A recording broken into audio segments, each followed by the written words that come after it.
Hey everyone, this is Mike, and today we're going to be doing another Q&A. As always, I gather the questions on my Discord, also shout it out on YouTube. But if you want to enter the next one, then just head over to the link in the description to my Discord. We got a nice little community over there.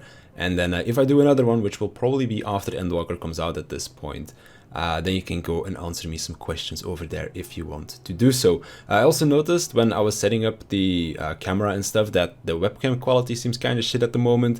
So hopefully it's not too bad, but I think it's because I started using different recording software. Seems to be worse than in the old software, but I don't have that one anymore.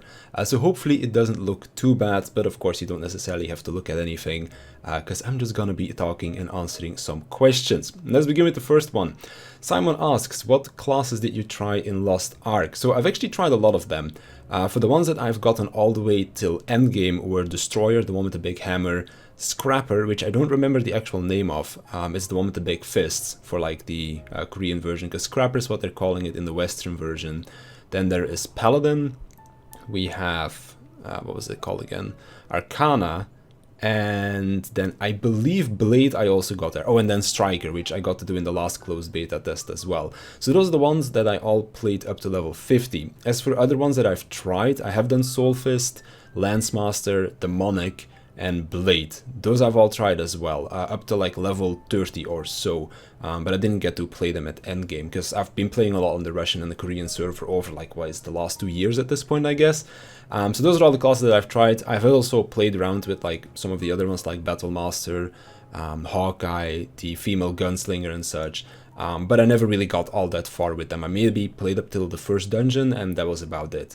Out of all the classes that I tried, I was looking forward to most to playing either Destroyer, Lancemaster, or Arcana, and all of those didn't make it into the launch version of the Western release, so it's kind of sad about that. But because of that, I'm going to probably play either Striker, or one of the two assassins, Blade or Demonic. One of those three is probably going to be the class I play when the game comes out. Moving on to Renza. What is your all-time favorite Extreme Trial and Raid series / individual fight, and why? So as for Extreme Trial, probably gotta be Sophia Extreme. Probably because of nostalgia. It was my very first high-end content that I did in 14, and also the music is great, fight was fun, and then of course the nostalgia aspect of it being my first endgame content fight that I did. As for Raid series, I'm probably gonna say Binding Coil. Not necessarily because of the fights, because I don't really remember much of them if I'm being honest, but because of the story. And when we went onwards to the other Raid series, I haven't never really been all that invested in the story. Like Alexander was okay, Omega was kind of crap in my opinion, and then our current Raid tier was also kind of okay. But I really did enjoy the Binding Coil story the most, so that's probably why it's the most memorable for me. As for individual fight, would probably have to be Titan Savage, because I really enjoyed that fight for a couple of reasons. The arena was very unique, how you had to handle the mechanics using like the different blocks that we had. And also the music was great, and then also the different transitions. It kind of felt like an Ultimate Fight, but done with one boss, which is something that I've kind of wanted, because Ultimate Fights so far have always been a gauntlet of different bosses, which it's fun, but it's kind of getting a stale like formula, I guess you could say. So it would have been really cool if they had one big fight with like one boss, which they could kind of do with Thordan. Which will most likely be in the next Ultimate, but we'll probably get Nidhogg thrown in there as well. But we'll have to just wait and see, I guess. But Titan Savage is probably my favorite fight of all time. Really fun to do minimum item level as well. Then Clem asks, how have you been? Also, what class interests you the most after seeing the job action reveal? So for the first question, I'm doing alright, all things considered. Like a week or two ago, my parents both got COVID, so I've been self-isolating for the last 2 weeks. I will probably be fine at this point, but yeah, that's kind of what's going on in my personal life. As for what class interests me the most, that definitely has got to be Monk. When I saw that, looked a lot of fun. Also looked at the media tour footage, of course. And whenever Endwalker comes out, Monk will probably be the job that I just immediately go hit a dummy with for 5 minutes before I go and do anything else, because I really want to play with it. It seems like a lot of fun, and I already theorized around some stuff that you might want to do in the opener and rotation and whatnot. Yeah, just can't wait to get my hands on it. Monk definitely the job over there. Then QnA Capitani asks, in your opinion, what is the best way to monetize an MMORPG? Of course, I don't really have much knowledge of it. There's only 2 paid MMOs that I play, which is Final Fantasy and then Destiny 2. There's also Closers, but that one's like a free-to-play where you can kind of pay to win your way through it. But if I have to take like the things that we have from Final Fantasy and Destiny 2, I actually quite like how Destiny 2 monetizes the game. So you have expansions every year, whereas with 14 it's every 2 years. But instead of paying a subscription every month, you pay for seasons every 3 months normally. Current season is twice as long because of like COVID delays with the next expansion, but normally you get 4 seasons per expansion, which it is $10 per season, and that lasts then 3 months. The reason why I prefer the way Destiny does it is because it feels more like I'm paying for content rather than paying to play the game. Because with 14, if I'm not playing the game while I am still subbed, it kind of feels bad. Like right now I unsubbed from the game because there's just nothing that I feel like doing. Even though I really want to play, there's just not really any content that I want to do in the game at the moment, or that feels like it's actually gonna get me something in terms of rewards. So that's why I unsubbed. Now for Destiny I don't really feel that problem because I just play whenever I feel like it, because I'm not paying to play the game, I am paying to get access to different content. With the different seasons that come out. And then also the way they do the seasons is a lot more fun in my opinion, because you get something new to play every week, even though it might just be a story mission or like a new dungeon that opens up or whatever, but it feels more like you have a reason to come back every week to Destiny 2, whereas with 14 you don't really have that. Yeah, you have a new big patch, you play for a week and you're done, but with Destiny it's more like you have something new to do every week basically, and I quite enjoy that. Now when it comes down to the paid shop for cosmetics and stuff, because Destiny 2 has one as well, kind of like the mock station for 14, also enjoy the way Destiny does it over there, because yes, you can just buy the cosmetics with real money, but there is also an in-game currency that you can just gather as you play through the game, do different activities. And then there is a weekly rotating shop with cosmetics that maybe has like 1 or 2 new cosmetics each time, and then you can buy them with that in-game currency, so you don't have to spend your real money to get the cash shop cosmetics, I guess. Of course you can't buy all of it because they are quite expensive and it does take a good while for you to gather this currency as well, but I do prefer seeing something like that instead of just only having a paid option available. So yeah, that's kind of, I guess, the thing. Just buy an expansion and then buy the content rather than pay for playtime. Then Kazeshindo asks, are there any more minigames you would like to see added to the Gold Saucer? Well, honestly, I'm not sure. I haven't really played many of the other Final Fantasy games, like 15 and then the 7 remake are like the only ones. Or I guess Dissidia as well, but that's not really like an actual Final Fantasy game as in story-wise and such. But because of that, I also don't really know what other minigames are in the Final Fantasy series, kind of like how they have Triple Triad, I guess. So that's why I'm not really quite sure what they would add to the Gold Saucer. I also don't spend a lot of time in there, like outside of playing Triple Triad for the card mount and then trying to get the Mahjong title, which I've given up on at this point. I don't really play a lot of Gold Saucer minigames, so I'm also not quite sure what else would interest me to go do more Gold Saucer stuff. Then Dunya Krishna asks, will Final Fantasy raiding scene have prizes and rewards in the future similar to how World of Warcraft is right now? Again, I don't know, because I just don't play World of Warcraft, and I also don't really keep up with the raiding scene in World of Warcraft either. I'm personally not really interested in it, so I also just don't really know how things go down over there. Then Evray, why is your static member Evray so great, and why are his Stormblood Bard wishes denied? Evray, we've talked about this. Stormblood Bard is dead, just get over it. Then Keon asks, would you ever run Trials Unsync and blindfolded for the lols? I don't think so. I have run Trials Unsynced like solo on a tank or something because that is quite fun, but I don't think I would ever blindfold Unsync an extreme trial just for the lols. Nah, I don't think that's ever going to happen. Then Seb, are you going to try the new ultimate the first month it comes out, or are you going to wait for strats to stabilize? Well, hopefully we clear it in the first month. But yeah, I'm just gonna jump in day one if people are available to do so. We're definitely not going to be waiting for strats to stabilize. We're just gonna jump in, figure out our own stuff. Almost knocked over my tea. And then if we get on like a wall where we can't get through a certain mechanic, then we will look at other groups how they do stuff. And also people will probably be watching streams of my team when we can't play, because we're not going to go hardcore for it. We'll probably just play on the evenings. But people that have time to like watch streams will probably do so, and then when we get to mechanics, people will already have knowledge of it and then see what we can do and see if it fits to what we want to do as a group as well. So no, we're definitely not going to wait. We're gonna jump in as soon as we can. Lex asks, even though the game has guides to everything, why did nobody make a guide for black mages in Savage fights for where to put down ley lines, what timings? Well, I do know that there are certain guides for, like, for example, Paladin, I believe. They got GCDs mapped out through the whole fight, but outside of that, I don't really think there are that many people that make guides for job-specific things in all of the different fights. Now, something like ley line timings is something that could be quite useful for more novice black mages that are, like, just getting into Savage or whatever, or don't want to try to figure out the best timing themselves. But I would say just go look on the balance Discord. I would not be surprised if there's someone that actually wants to map those timings out and whatnot. And otherwise, I would say just look at good black mages. Sphia, I know, is a really good black mage player. What's the other name? Dwarrim, I believe he's called.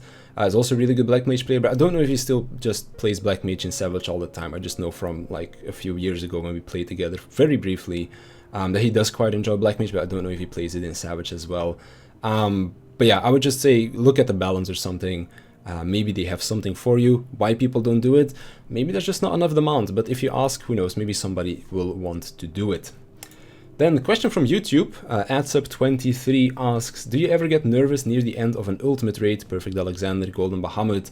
And do you have any tips for people who do get nervous/anxious when clearing for the first time? Well, I get nervous every single time, and I will probably be nervous for the next Savage that we get close to clearing, and for the next ultimate as well. It's just how I am. If you go back to my first UCOP clear on Golden Bahamut for like the last 20 seconds or something, my camera is just going all over the place because I was just shaking so hard.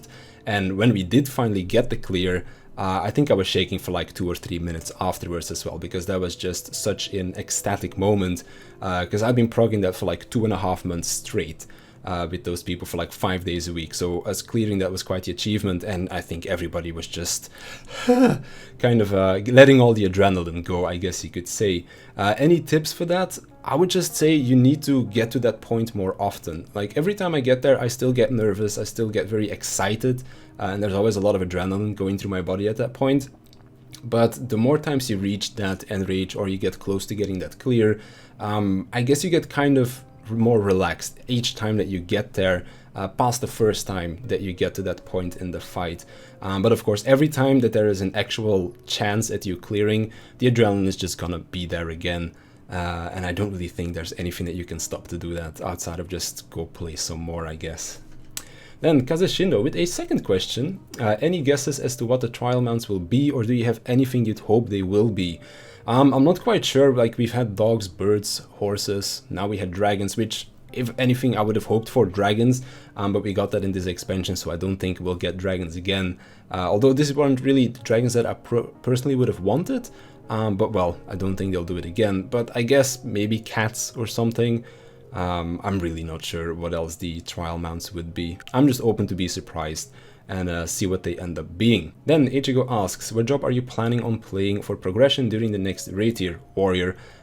Every time I play tank for my current static, I've always played warrior, at least for progression. Like, I'm still gonna switch to gunbreaker after prog is done, but for progression I'm just gonna play warrior because it is easy to play, so I can spend a lot of time looking at mechanics, and it is also very self-sufficient with all of the healing that it has. So if something goes wrong or sideways and the healer needs to spend their resources elsewhere, I can kind of keep myself alive while the healers are trying to rectify the pull. So that is why I'll be playing warrior. Then Eve asks, since we have gotten a lot of remake fights recently, Eden Raids Ultimates, what do you think is the best way for the devs to take the concept of an older fight and reimagine it without staying too similar to the original? To me, the remakes that we got in Savage were actually done really well. They were all fun fights. It was really nice that we got some new music for them, like a new remix, while there are still some things that you can hear in the music that are like, oh yeah, that kind of reminds me of like the original song. But those remakes were cool. Also what they did with the arenas, like for example, I'm gonna go back to Titan Savage here. Yes, you still have the landslides, but they work completely different because they now interact with the arena. So I think those remakes were done really well, and I would totally be open for them remaking fights again in that same fashion. And then our last question comes from Llama. What is your worst raiding experience? Now, when I first saw this question, there were a couple of things that came to my mind, but ultimately I think it'll go back to the very first raid tier of Stormblood, Deltascape. So I gotta kind of give more backstory to this for it all to make sense. So when Delta Escape Savage came out, I wasn't here to play it. I was in Japan on a vacation for 2 weeks with my friends. So by the time I came back, I was already 2 weeks behind on raid loot as well as tombstone gear. Now, the static I was in at the time wanted to go blind, but because I just couldn't wait, I was watching streams and such when I was in Japan. So I already knew mechanics. Now, because of that, I ended up getting kicked from the static, which, fair point, no hard feelings for that. They wanted to go blind. I didn't respect that.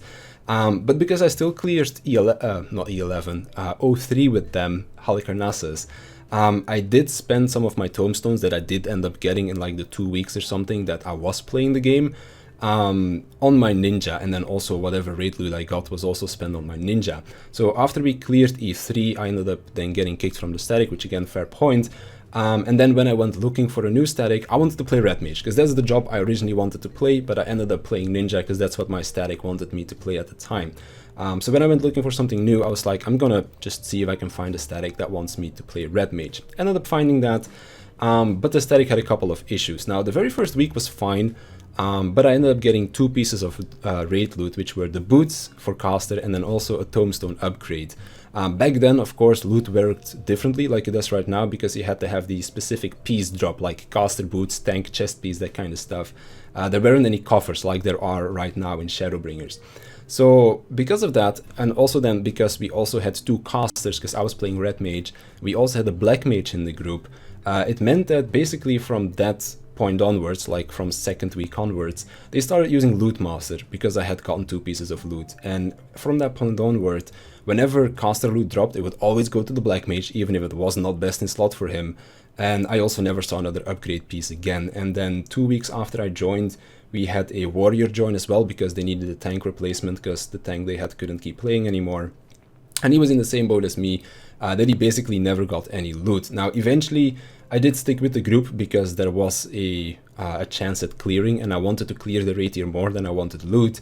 And somewhere I was also kind of hoping that if we clear Neo XDev, I'll also get the weapon, or the warrior will get the weapon, because we were the only people left with crafted weapons. Everybody else at this point was maximum item level, even though it might not be best in slot, because of course we were missing the chest pieces and the weapons from Neo XDev, but everything else, even if it wasn't best in slot, was still maximum item level. Now, here we are, everybody's max item level except me and the warrior. I was still running around with unupgraded tombstone pieces and crafted gear at that point.